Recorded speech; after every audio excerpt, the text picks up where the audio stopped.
આગલા લેક્ચરની અંદર આપણે આવર્ત કોષ્ટકનું સામાન્ય માળખું જોયું અને ઇલેક્ટ્રોન રચનાના આધારે એવું શોધતા શીખ્યા કે કયું તત્વ એ આવર્ત કોષ્ટકમાં કયા સ્થાને છે.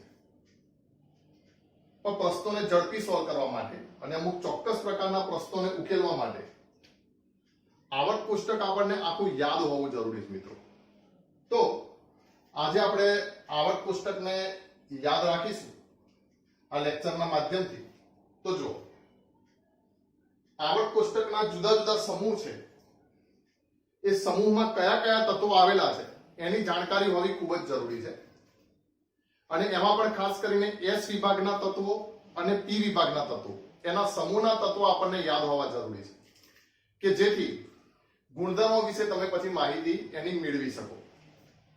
તો અહીંયા 7 આવર્ત 1 2 3 4 5 6 7 એમ કરીને દર્શાવ્યા છે અને દરેક સમૂહ માટે આપણે એક સ્લોગન લખીશું અને એ સ્લોગનથી એ દરેક સમૂહના તત્વોને આપણે યાદ કરીશું. તો જુઓ, સૌથી પહેલા સમૂહ નંબર 1. સમૂહ નંબર 1 માટે આપણે આવું સ્લોગન લખીશું: હેલિના કબર સે. હેલિના કબર સે ફરાર. હેલિના નામની છોકરી હતી, એ કબરમાંથી ફરાર થઈ ગઈ, એવું યાદ રાખીશું. હેલિના કબર સે ફરાર. હવે સમજો, હે નો મતલબ શું થશે? તો હાઇડ્રોજન. લી નો મતલબ શું થશે? તો લિથિયમ. ના નો મતલબ શું થશે? સોડિયમ. કબર નો ક એટલે પોટેશિયમ. બર પણ આપણે ઊંધું લઈશું, આરબી. સે એટલે સીઝિયમ અને ફરાર એટલે FR. Hydrogen, lithium, sodium, potassium, rubidium, caesium અને ફ્રાન્સિયમ. હવે સમજો, તમને પેલો ક્રમ યાદ છે 2 8 8 18 18 32 32, બરાબર? તો જો હવે સમજો, હાઇડ્રોજન નો પરમાણુ ક્રમાંક કેટલો છે? તો 1. હવે પેલો ક્રમ યાદ કરો, 2 8 8, તો 1 માં 2 ઉમેરો તો કેટલા થશે? 3. 3 માં 8 ઉમેરો તો 8 ને 3 11. 2 8 8, પાછા એની અંદર 8 ઉમેરો એટલે 11 ને 8 19. પછી 18 18 32, તો સમજો હવે 19 નું 38, પણ 18 ને 19 કેટલા થાય? 37 થાય. ખબર પડી? ફરીથી જુઓ, 1 માં 2 ઉમેર્યા એટલે 3 એટલે 2 પત્યા. ધ્યાન રાખજો, 2 8 8 18 18 32 આપણે યાદ રાખીએ છીએ ને. તો પરમાણુ ક્રમાંક કેવી રીતે થાય? તો 1 1 માં 2 ઉમેર્યા એટલે 3, 2 માં 8 ઉમેર્યા એટલે 11, 11 માં 8 ઉમેર્યા એટલે 19, 2 8 8, પછી 18, 19 માં 18 ઉમેર્યા એટલે 37. હવે 37 માં 18 ઉમેરો તો કેટલા થયા? 8 ને 7 15 નો પાંચડો, વધી 1 3 ને 2 5, તો સીઝિયમ કેટલા થઈ ગયા? 55. અને 55 ની અંદર પાછા કેટલા ઉમેરી દો? 32 ઉમેરી દો, તો 5 ને 2 7 ને 5 ને 3 8, એટલે ફ્રાન્સિયમ કેટલા થઈ ગયા? 87. ખબર પડી? એક રીત 2 8 8 18 32 પ્રમાણે પણ જઈ શકો. અને નિષ્ક્રિય વાયુ પણ તમને ખબર છે, જેમ કે હિલિયમ નો પરમાણુ ક્રમાંક કેટલો? તો 2, તો હિલિયમ પછી લિથિયમ નો કેટલો આવશે? 3. નિયોન નો પરમાણુ ક્રમાંક કેટલો? તો 10, તો એના પછી સોડિયમ નો કેટલો આવશે? 11. એ જ રીતે આર્ગોન નો 18, તો 19.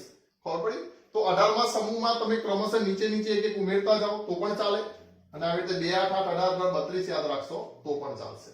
તો આ સમૂહ નંબર 1 છે. હવે જુઓ, હવે આપણે વાત કરીએ સમૂહ નંબર 2 ની. બ્લુ પેન થી લખું.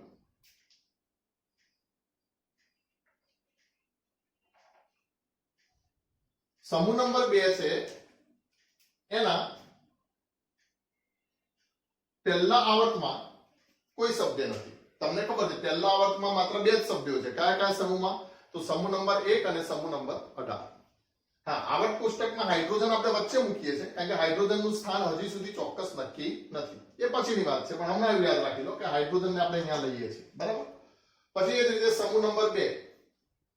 તો સમૂહ નંબર માટે આપણે યાદ કરીશું એક વાર્તા કે ભાઈ એક મગન કાકા રહેતા હતા એક ગામમાં એ મગન કાકાને ટૂંકમાં બધા એમજી કહેતા. એવા બુદ્ધિશાળી કે એમને લોકો 12 માથાનો માનવી કહેતા. શું કહેતા? 12 માથાનો માનવી. એટલે એનું એક સ્લોગન આવું બનતું, બેચારે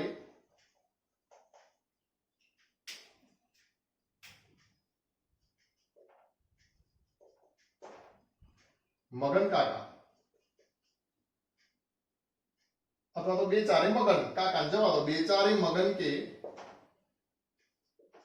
સર 12. એટલે બિચારા મગનના કેટલા માથા છે? 12 માથા છે. એવી રીતે આપણે એને યાદ રાખીશું. તો બેચારે મગન કે સર 12. તો બેચારે મતલબ બેરિલિયમ, મગન એટલે Mg મેગ્નેશિયમ, કે ઉપરથી કેલ્શિયમ, સર Sr સ્ટ્રોન્શિયમ, 12 એટલે Ba બેરિયમ અને Ra રેડિયમ.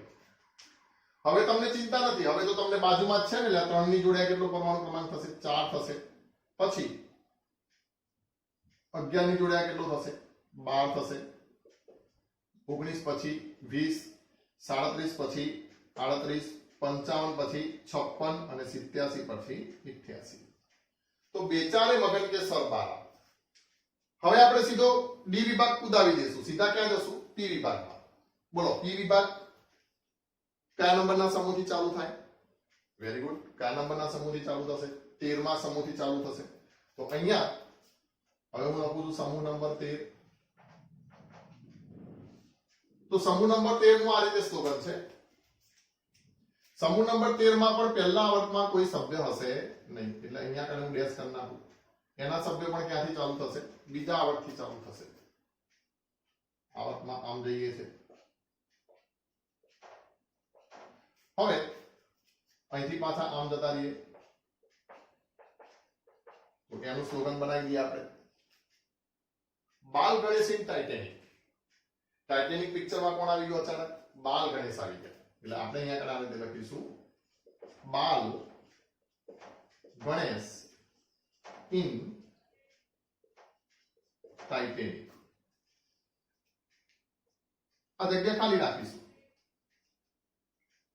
તો જો બાલ ગણેશ ઇન ટાઇટેનિક મતલબ એમ કે ભાઈ 13મા સમૂહમાં આ તત્વ હજી સુધી શોધાયું નથી, હવે આવશે. અથવા તો શોધાઈ ગયું હશે તોય આપણા આવર્ત કોષ્ટકમાં અત્યારે હાલ આપ્યું નથી. એનું એક કામ ચલાવ યુપીએસસી નામકરણ આપેલું છે. એ કામ ચલાવ યુપીએસસી નામકરણ પછી હું તમને આગલા લેક્ચરમાં સમજાવીશ, પણ હાલ ખાલી આ યાદ રાખવા માટે. તો બાલ ગણેશ ઇન ટાઇટેનિક, તો એમાં બોરોન હશે, એલ્યુમિનિયમ હશે. BAL એટલે કે બાલ, ગણેશ એટલે ગેલિયમ, ઇન એટલે ઇન્ડિયમ અને ટાઇટેનિક ઉપરથી TL થેલિયમ. બરાબર? તો તમે આ યાદ રાખશો, બાલ ગણેશ ઇન ટાઇટેનિક. હવે પરમાણુ ક્રમાંક કેટલો? 5. 8 ઉમેરો તો 8 ને 5 13. ખબર પડી? વળી પાછા 20 છે તો આ કેટલા કરી નાખશું? 21. તો 13 ને 8 કેટલા થઈ જાય? 21 થઈ જાય. પાછા 38 એટલે 39. 2 8 8 18 32 પ્રમાણે પણ સેટ થઈ જાય. પછી આ 56, તો આ થેલિયમ કેટલું કરી નાખશું આપણે?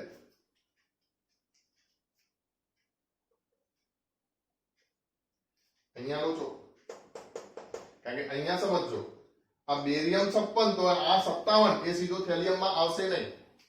કેમ નહીં આવે? કારણ કે જો આ કયો આવર્ત ચાલુ થઈ ગયો? છઠ્ઠો. એટલે વચમાં કયો આવશે? 4F આવશે. એટલે તમારે જો ઉમેરવા હોય તો સીધા 32 ઉમેર દેવા પડે, કારણ કે 4F પક્ષક આવે.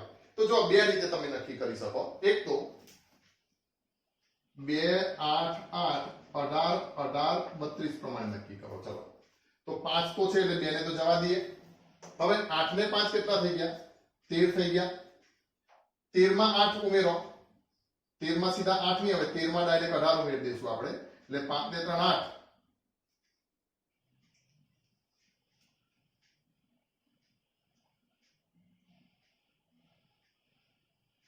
આરે સોરી 13 માં 18 ઉમેરી દઈશું એટલે 8 ને 3 11 નો એકડો વધી એટલે 3. એટલે અહીંથી જ આપણે ઘટાડો કરીશું. અને અહીંયા ડી કક્ષક અહીંથી ચાલુ થઈ જશે ને, ગેલિયમ માં ડી આવશે એટલે અહીંયા સીધા કેટલા મૂકી દઈશું? 8 ને 3 11 નો એકડો વધી એટલે 3. એટલે આ કેટલા મૂકીશું? ગેલિયમ જે છે એના મૂકીશું 31.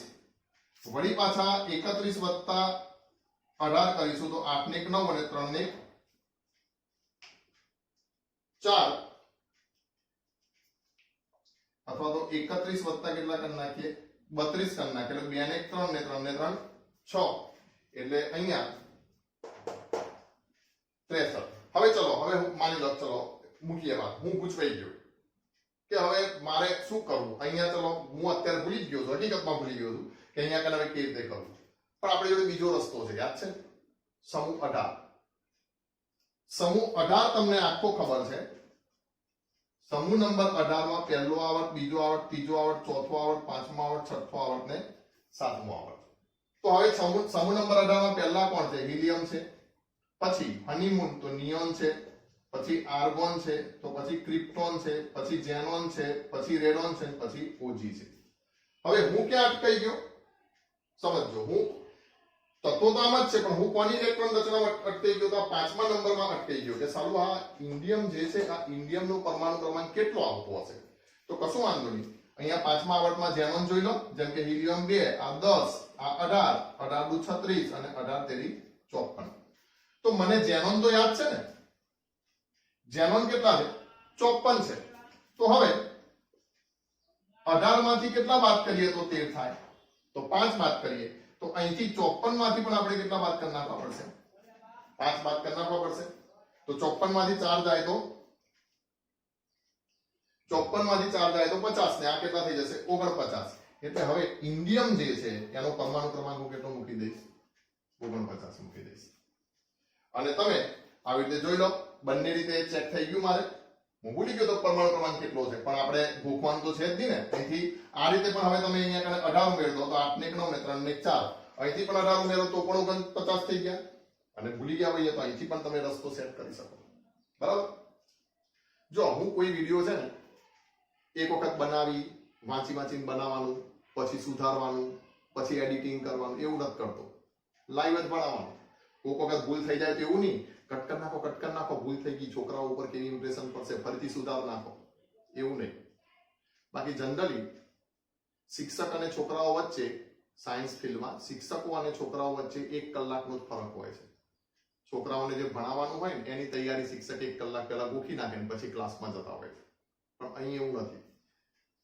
લાઈવ જ તમે ભણો છો મારી ભૂલથી તો ભૂલનો સુધારો હું કેમ કરું છું એ પણ એક ટ્રીક છે ને તો તમે પણ શીખો તો અહીંયા હું ભૂલી જ ગયો હતો કે ખરેખર કેટલો પરમાણુ ક્રમાંક આવશે તો અહીંથી મને વિશ્વાસ નતો આવતો કે 49 છે તો મેં આ બાજુથી પણ ચેક કરી લીધો કે ખરેખર 49 આવે છે તો યસ આવે છે તો હવે તમે 54 પછી રેડોન કેટલા છે તો 86 છે ને તો એ 86 માંથી 5 જાય તો થેલિયમ કેટલા આવી જશે 81 આવી જશે સીધું જ 86 માંથી 5 બાદ કરો તો 81 આવી જશે અને હવે તમે આ 49 માં કેટલા ઉમેર દો 32 ઉમેર દો તો 9 ને 2 11 નીકળો વધી 1 4 ને 1 5 5 ને 3 8 તો પણ 81 આવી જાય ખબર પડી ખાસ મગજમાં રાખજો આપણે બધું લોજિકલી શીખવાનું છે ગોખવાનું કશું નથી તો આવી રીતે થેલિયમ કેટલા આવી ગયા 81 એટલે મારે જે માથાકૂટ હતી એ 13મા સમૂહના પરમાણુ ક્રમાંક સેટ કરવાની હતી હવે તો બાજુમાં લખીશ એટલે ખ્યાલ આવી જશે કે શું છે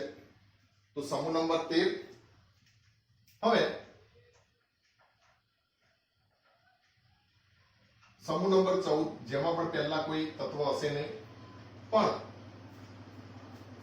બીજા આવર્તથી તત્વ ચાલુ થશે પહેલા આવર્તમાં માત્ર અહીંયા હાઇડ્રોજન એટલો જ છે અને છેક 18મા આવર્ત સમૂહમાં આવશે બરાબર પહેલા આવર્તમાં તો જુઓ આની જોડે હવે આનું સ્લોગન કરીના કપૂર ઓળખો છો ને તો આપણે શું કહી દઈશું કરીનાએ સેટ સાથે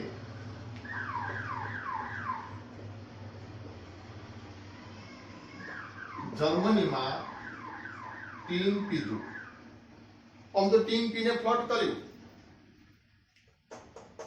એમ બીજું એક તત્વ પણ છે પણ આપણે એટલા બધાની જરૂર નથી એટલે અહીંયા લખીએ છે કરીનાએ સેટ સાથે જર્મનીમાં ટીન પીધું અહીંયા કને પણ આ જગ્યા જે છે એ આપણે ખાલી રાખીશું તો જુઓ કરીના બોલે તો કાર્બન સેટ તો સિલિકોન સેટ સાથે જર્મનીમાં તો જર્મેનિયમ ટીન એટલે ટીન SN અને પીધું એટલે લેડ સીસુ પ્લમ્બમ બરાબર તો હવે તો મને ચિંતા નથી અહીંયા સીધા કરી દઈશ 6 तीन ने कितना 14, 31 ने 32, 3 50 અને આ કેટલા 82. તો આ સમૂહ નંબર 14 સુધી થયા. એ જ રીતે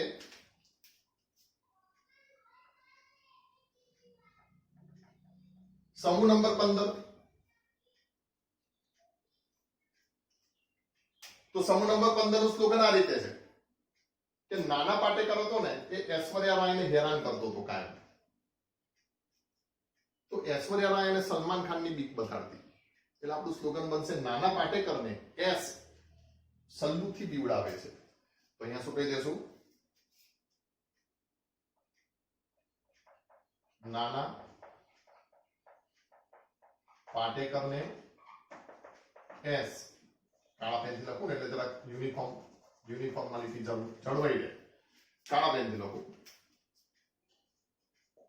નાના પાટેકરને એસ સલ્લુથી બીવડાવે છે. તો અહીંયા હવે જુઓ, નાના એટલે નાઇટ્રોજન, પાટેકર એટલે ફોસ્ફોરસ, એસ એટલે આર્સેનિક, સલ્લુ એટલે એન્ટીમની. ધ્યાન રાખજો, એસબી એનું નામ શું છે? એન્ટીમની. Symbol SB. બીવડાવે છે એટલે બિસ્મથ. તો અહીંયા નાઇટ્રોજન નો પરમાણુ ક્રમાંક 7 થશે, ફોસ્ફોરસ નો 15 થશે, ઐશ્વર્યા જે છે એનો કેટલો 33 થશે, આર્સેનિક, પછી એન્ટીમની 51 અને બિસ્મથ 52 થશે. તો સોરી 83 થશે. બરાબર. તો આવી રીતે સમૂહ નંબર 1 2 3 4 1 2 13 14 અને 15 એટલા આપણે જોયા. હવે આટલું જે છે એને તમે ઉતારી લો, નોટબુક લઈને બેઠા હો તો, અથવા તો શું કરો, એનો સ્ક્રીનશોટ પાડી દો. પછી હું અહીંથી ભૂસું છું અને બીજા કયા સમૂહ લખું છું? સમૂહ નંબર 16 17 અને 18 વિશે લખું છું. તો ધ્યાન રાખજો. હવે અહીંયાથી હું ભૂસું છું.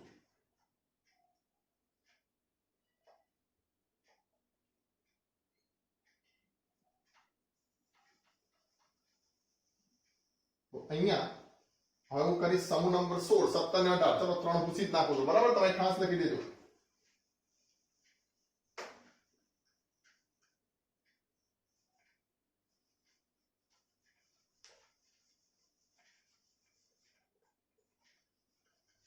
આ બધા સ્લોગન તમારે ખાસ યાદ રાખવાના છે. ઇનઓર્ગેનિક કેમિસ્ટ્રી ભણવા માટે આ ખાસ જરૂરી છે, કારણ કે ઇનઓર્ગેનિક કેમિસ્ટ્રી આખો ગોખવાનો વિષય છે. આમાં આપણે આ જ રીતે બધું યાદ રાખીશું.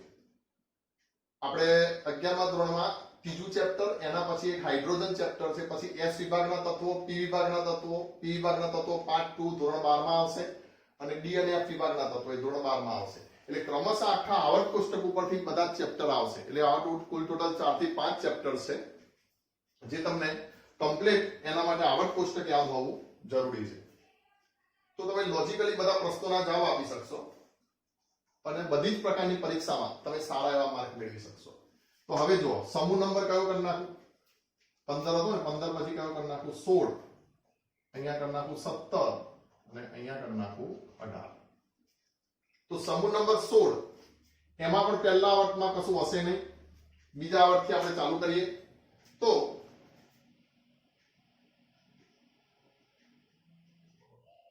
ઓબામાએ સચિન સાથે ટેલિફોન પર વાત કરી. તો અહીંયા આપણે ધ્યાન રાખીશું, ઓબામાએ સચિન સાથે ટેલિફોન પર વાત કરી. તો ઓબામા જે છે એટલે ઓક્સિજન, સચિન એટલે સલ્ફર, સાથે એટલે સેલેનિયમ, ટેલી એટલે ટેલુરિયમ અને ફોન એટલે પોલોનિયમ. અહીંયા આગળ પણ આપણે સાતમું જે છે એ ખાલી રાખીશું. હવે 7 પછી પરમાણુ ક્રમાંક ઓક્સિજનનો કેટલો? 8, સલ્ફરનો કેટલો? 16, સેલેનિયમનો કેટલો? 34, પછી એ જ રીતે ટેલુરિયમનો 52 અને પોલોનિયમનો કેટલો થઈ જશે? 84 થઈ જશે. બરાબર. તો બિસ્મથ ની જેમ અહીંયા આગળ પોલોનિયમ આવશે. પછી સમૂહ નંબર 17, તો એનું સ્લોગન કંઈક આ રીતે છે,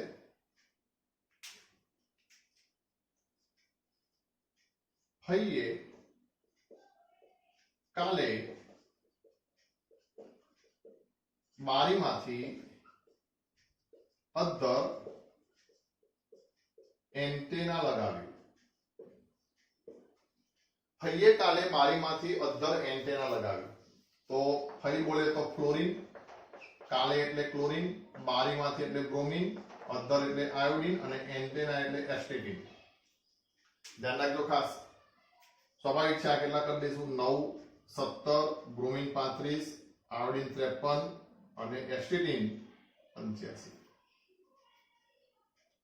એ જ રીતે સમૂહ નંબર 18 ની વાત કરીએ તો સમૂહ નંબર 18 નું સ્લોગન તો તમને ખબર જ છે. શું કહેશું? એમાં પહેલેથી ચાલુ થશે, બરાબર?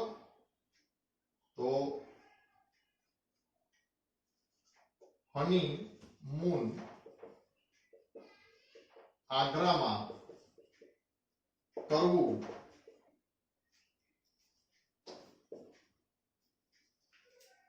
હનીમૂન આગ્રામાં કરવું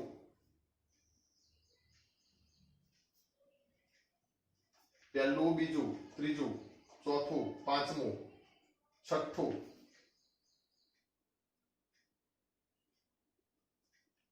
આ મૂન મૂન વધારે આવી ગયો ને, હવે ધ્યાન રાખજો આ રીતે બનશે. હનીમૂન આગ્રામાં કરવું ઝેર છે આગોજા. અહીંયા આપણે જો સાતમો જે છે અહીંયા કને રાખીશું, બરાબર? તો અહીંયા જોઈ લઈએ. હોય એટલે અહીંયા હિલિયમ, ની એટલે નિયોન, આગ્રા એટલે આર્ગોન, કરવું એટલે ક્રિપ્ટોન, ઝેનોન, રેડોન અને આગોજા એટલે ઓગ્નિશિયમ, ઓગ્નેશન એવું નામ છે. ઓજી એટલે ઓગ્નેશન. જેમ કે હવે આ મૂકી દઈએ આપણે 2, 10, 18, 18 દુ 36, 18 તેરી 54, 54 ને 32 86 ને 118. સમૂહ 18 તો મિત્રો દરેકને આવડવો જ જોઈએ. તો આવી રીતે આવર્ત કોષ્ટકના આપણે સમૂહ જોયા. કેટલા સમૂહ? 1, 2, 13, 14, 15, 16, 17 અને 18. ડી વિભાગના જે તત્વો છે, ડી વિભાગના તત્વો, એના માટે આડા આવર્ત નું મહત્વ છે. ધ્યાન રાખજો. ડી વિભાગના તત્વો માટે કોનું મહત્વ છે? આડા આવર્તનું ખાસ મહત્વ છે. અને એફ વિભાગ માટે પણ આપણે આડી શ્રેણીનું મહત્વ છે. એટલે એના જે સ્લોગન જોઈશું એ આપણે આડા આવર્ત અને આડી શ્રેણીના આધારે જોઈશું. પણ આટલું પહેલા નોંધી દો.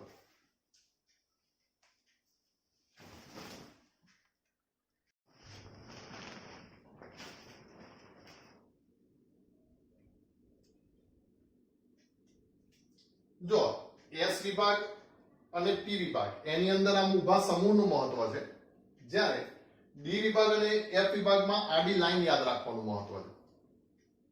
એટલે ડી અને એફ વિભાગના તત્વો આપણે 12મા ધોરણમાં આમ તો ભણવાના છીએ, પણ છતાંય આપણે ડી વિભાગની જે પ્રથમ સંક્રાંતિ શ્રેણી છે, ડી વિભાગના જે તત્વો છે એને આપણે યાદ રાખી દઈએ, કારણ કે એની તમારે 11મા ધોરણમાં જરૂર પડી શકે છે, ખાસ કરીને નીટ અને જેડબલઈ માટે. તો જુઓ,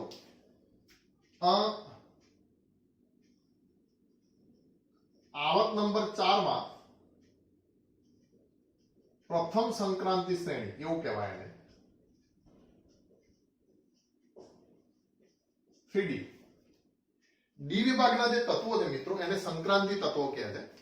તો આ પ્રથમ સંક્રાંતિ શ્રેણી માં સમૂહ જે છે એ કયા કયા? સમૂહ નંબર 3 થી 12 નો સમાવેશ થશે. પણ પહેલા હું સ્લોગન અહીંયા કને બોલી દઉં. સ્લોગન આ રીતે છે, સ્કૂટી, વીસીઆર, મને ફેકોની કુંજન. એક બેન એમના હસબન્ડને કુંજન કહેતા હતા. શું કહેતા હતા? કુંજન. સ્કૂટી, વીસીઆર એ બધી વસ્તુ એમને મંગાવી હતી, પણ એમના હસબન્ડ લાવતા નતા. એટલે ગુસ્સામાં એક વખત કીધું કે હવે લાવો અને મારી બાજુ ફેંકો એને એમ. તો तो कहते कि स्कूटी वीसीआर मने फेकोनी कुंजन, तो आ स्कू, तो ए जे तत्व है स्कू, ए जे स्केंडियम, પછી ટી टाइटेनियम, वी वेनेडियम, आ सीआर એટલે કે सीआर ક્રોમિયમ, मने એટલે મેંગેનીઝ Mn, ફેકોની Fe CONI, કુંજન Cu અને Z. આડો આવર્ત આપણે યાદ રાખવાનો છે. સ્કેન્ડિયમ જે છે એનો પરમાણુ ક્રમાંક 21 છે, આ 22 છે, 23, 24, 25, 26, 27, 28, 29 અને 30. જો કે આ મેં તમને 1 થી 30 સુધીના પરમાણુ ક્રમાંક યાદ રાખો એવો એક લેક્ચર હતું, એની અંદર પણ કીધેલું છે. હવે સમજો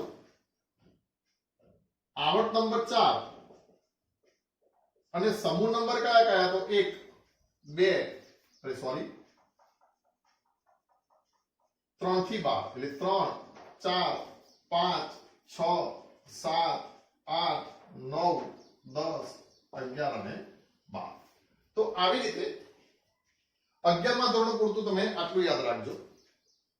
અત્યારે બધું ગોખવાની જરૂર નથી, કારણ કે પછી પાછા ભૂલી જશો. એટલે 12મા ધોરણમાં આપણે જ્યારે ડી અને એફ વિભાગના તત્વો બધા ભણીશું ત્યારે હું તમને આખી ડી વિભાગની શ્રેણી અને એફ વિભાગની પણ જે શ્રેણી છે એ આખી યાદ રખાવી દઈશ મિત્રો. તો આને ખાસ ઉતાર લો.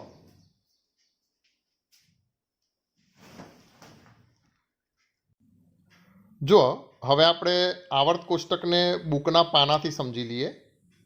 તો પહેલા તો આ આવર્ત કોષ્ટક ચોપડીમાં તમે જોયું જ હશે, પણ છતાંય એમ કે એક વખત હું તમને કહી દઉં એટલે મને પણ એમ થાય કે સારું ભાઈ બધી ચર્ચા થઈ ગઈ છે. તો 4 વિભાગ જે મેં તમને કીધા એ 4 વિભાગમાં આ જે વાદળી કલરથી બતાવ્યા છે એ એસ વિભાગ, પછી આ ડી વિભાગ છે, આ પી વિભાગ છે. અને આવર્ત કોષ્ટકની નીચે મેં તમને કીધું એ પ્રમાણે કે જે 2 લાઈન છે એ 2 લાઈન જે છે એને શું કહેવાશે? એફ વિભાગ કહેવાશે. એફ વિભાગમાં 2 શ્રેણી હોય મિત્રો, એકને કહેવાય લેન્થેનાઇડ શ્રેણી અને બીજાને કહેવાય એક્ટિનાઇડ શ્રેણી. હવે અહીંયા કન હવે જોજો જુદા જુદા કલર કોડ આપેલા છે આવર્ત કોષ્ટકમાં. જેમ કે તમે જુઓ છો કે આ જે એસ વિભાગના તત્વો જે છે એમાં વાદળી કલર આપેલો છે. તો આ જે વાદળી કલરથી જે પણ બતાડેલ છે, અહીંયા કને જો આ પણ આ વાદળી કલર છે, મતલબ મોરપીચ ટાઈપ કલર, એ જે કલરથી જે દર્શાવેલ છે એ અતિ સક્રિય ધાતુ છે, એટલે કે સક્રિય ધાતુની વાત કરેલી છે. બીજું એસ વિભાગના તત્વો જે છે એને પ્રતિનિધિ તત્વો કહેવાય મિત્રો, અને પી વિભાગના તત્વોને પણ પ્રતિનિધિ તત્વો કહેવાય. એટલે જો અહીંયા લખેલું છે કે પ્રતિનિધિ તત્વો એવું લખેલું છે ને, અને અહીંયા પણ પી વિભાગના તત્વોને પણ શું કીધું છે? પ્રતિનિધિ તત્વો. પછી ડી વિભાગના તત્વો છે એને સંક્રાંતિ તત્વો કહેવાય. અહીંયા લખેલું છે કે ડી વિભાગના તત્વો મતલબ કયા તત્વો? તો સંક્રાંતિ તત્વો. અને એફ વિભાગના તત્વો જે છે એના માટે જો અહીંયા શબ્દ આપેલો છે આંતર સંક્રાંતિ તત્વો.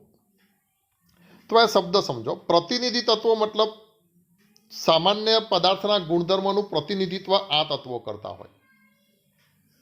જેમ કે એસ વિભાગમાં તમે જોશો તો બધી જ ધાતુઓ છે, અને પી વિભાગમાં અધાતુ, અર્ધધાતુ, નિષ્ક્રિય વાયુઓ એ બધાનો સમાવેશ થયેલો હશે. એક વાત. બીજું, ડી વિભાગના તત્વોને સંક્રાંતિ તત્વો એટલા માટે કહેવાય. સંક્રાંતિ મતલબ ત્યાંથી ગુણધર્મોમાં ફેરફારની શરૂઆત થાય. એટલે કે તમે જેમ જેમ ડાબીથી જમણી તરફ જશો એમ પદાર્થનો ધાત્વીય ગુણ ઘટતો જશે, અને લીલો કલર જોવા દેખાય છે, અધાતુનો ગુણ જે છે એ વધતો જશે. એટલા માટે જો આ બધી ધાતુ, ડી વિભાગની ધાતુ જે છે એને કહેવાય સંક્રાંતિ ધાતુ. પછી જો આ બધા ધાતુ, પછી વચ્ચે જે આ બતાડેલ છે આ કલરથી ઝિગઝેગ માર્ક, એ અર્ધ ધાતુઓ છે મિત્રો. અને પાછું તમે આ બાજુ જાઓ છો તો લીલા કલરનો પાછો ભાગ આટલો મેં બતાવ્યો એ આવશે, એને શું કહેવાય? અધાતુ કહેવાય. હા, તમને કોઈ પૂછે કે નિષ્ક્રિય વાયુનો સમાવેશ શેમાં થાય? ધાતુમાં, અધાતુમાં કે અર્ધધાતુમાં? તો એનો સમાવેશ આપણે એકેમાં નહીં કરીએ. નિષ્ક્રિય વાયુને આપણે અલગથી મૂકીશું અને એને એમ જ બોલીશું કે આ ધાતુ, અધાતુ કે અર્ધધાતુ નથી, પણ શું છે? નિષ્ક્રિય વાયુઓ છે. તો આવી રીતે વચ્ચે આવેલા છે ડી વિભાગના તત્વો, એ બંને પ્રકારના ગુણધર્મો ધરાવે છે, એસ વિભાગના તત્વો જેવા અને પી વિભાગના તત્વો જેવા, એટલા માટે એને સંક્રાંતિ તત્વો કહે છે. અને એફ વિભાગના તત્વો જે છે એ ડી વિભાગના સંક્રાંતિ તત્વોની વચ્ચે આવેલા છે. એફ વિભાગના તત્વો એ ડી વિભાગના સંક્રાંતિ તત્વોની વચ્ચે આવેલા છે, એટલે એ તત્વોને આપણે શું કહીએ છીએ? આંતર સંક્રાંતિ તત્વો. સમજો, આંતર એટલે ની વચ્ચે, તો વચ્ચે આવેલા છે એટલે એ શું બની જાય છે? આંતર સંક્રાંતિ તત્વો બની જાય છે. ખબર પડી વાત? જો કેવી રીતે વચ્ચે આવેલા છે આપણે પરમાણુ ક્રમાંકમાં સમજ્યા હતા ગયા લેક્ચરમાં, અહીં પણ જોઈ લો. તો જો ઓમ પરમાણુ ક્રમાંક સળંગ થતો જાય છે, દેખાય? 3 4 પછી આ 5 6 7 8 9 10 એમ કરતાં કરતાં છેક તમે જોશો તો 56 અને 57 સુધી પરમાણુ ક્રમાંક સળંગ છે, પણ 57 પછી આ ડાયરેક્ટ કૂદકો વાગ્યો. કેટલો થઈ ગયો? 72. તો કેમ એવું થયું? 57 પછી ડાયરેક્ટ 72? તો કે પછી જે છે એ તત્વની એફ કક્ષક ભરાવાની ચાલુ થાય છે. એ એફ કક્ષકને આપણે એફ વિભાગના તત્વો તરીકે બતાવીએ છીએ અને એ નીચે અહીંયા ગોઠવેલા છે. તો જો બાકીના જે 14 તત્વો જે છે એ અહીંયા તમને જોવા મળશે આ જગ્યાએ. તો આ જે 14 તત્વો છે જે આ જગ્યાએ તમે ગણશો તો 14 તત્વો હશે, એમ કરીને આ લ્યુટેશિયમ 71 અને પછી આ 72 ચાલુ થાય છે. તો પ્રથમ સંક્રાંતિ શ્રેણીના તત્વો ક્યાં આવ્યા? તો જો ડી વિભાગમાં વચ્ચે આવી ગયા ને, એટલા માટે એને શું કહેવાય છે? એફ વિભાગના તત્વોને આંતર સંક્રાંતિ તત્વો. પાછી આ લાઈન જો સળંગ ચાલુ થશે, 84 85 86 87 88 અને પાછું 89 પછી ઓક્ટેનાઇટ પછી ડાયરેક્ટ કૂદકો ક્યાં વાગ્યો? 104. તો પાછા 14 તત્વો અહીંયા આવશે, દેખાય? 90 91 92 93 95 96 ને 103 ને, બરાબર? તો પાછું અહીંયા કને શરૂ થશે. તો આ રીતે એફ વિભાગના તત્વો એ ડી વિભાગના તત્વોની વચ્ચે આવેલા હોય છે, એટલે એમને શું કહેવામાં આવે છે? આંતર સંક્રાંતિ તત્વો.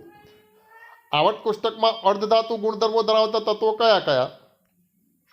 તો silicon, gallium, arsenic, antimony, tellurium, polonium, astatine, એ બધા. ખબર આ સીડીની જેમ મેં બતાવ્યું ને હમણાં તમને એ.